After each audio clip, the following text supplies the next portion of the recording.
November 10, 2017, 4:15 p.m. EST. Long forgotten in the bowels of Library and Archives Canada lies a trove of some of the most remarkable first-person documents in Canadian history, letters from Japanese Canadians protesting their Second World War internment. These letters, addressed to the Vancouver-based custodian of enemy property, explode with outrage and betrayal. They are the expressions of Canadians who knew their rights, loved their country and reacted much the same as any modern Canadians would if their homes and livelihoods were arbitrarily seized by the state.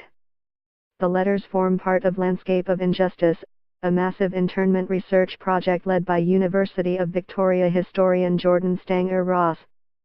The National Post read through the entire digitized archives of the Office of the Custodian of Enemy Property, and presents the most compelling examples below.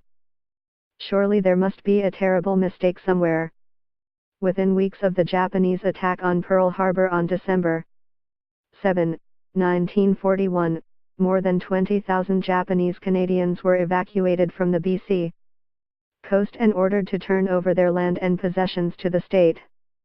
As they were trucked to internment camps in interior BC and Alberta, evacuees were explicitly promised that their property and possessions would be protected until the war's end.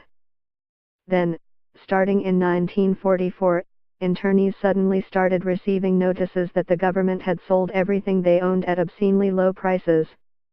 The above letter, written by Maser Okamoto, is typical of how many reacted. It's a panicked and confused note demanding an immediate halt to the sale. Before our oppression became politically fashionable, Toyo and Kasaburo Takahashi were model citizens of Victoria, BC. Their award-winning garden at 42 Gorge Road was a local tourist attraction, and even caught the attention of the visiting king and queen in 1939. They fundraised enthusiastically for local charities. When war came, the Takahashis quickly led efforts to sell victory bonds to the city's Japanese-Canadian community. When evacuation was ordered, they dutifully paid their own way to an address in Toronto. Please remind yourselves that before our oppression became politically fashionable, the Japanese minority had the best reputation for morals and for civic spirit of any minority in British Columbia, Toyo wrote in this 1944 letter. This property is our home, our reward for long years of toil, a stake in the future of Victoria. Ignored, the Takahashis never returned to Victoria, and this letter indicates why.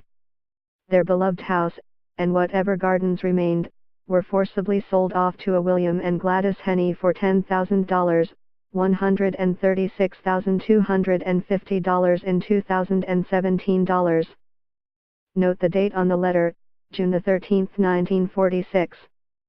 Imperial Japan had surrendered 10 months previously, and much of Canada's Second World War army was already demobilized. Still, nearly 2 years after the Takahashis had begged to keep their home, the Dominion government was busy selling it off anyway. The restrictions of internment were not fully lifted from Japanese Canadians until 1949. Broken promises.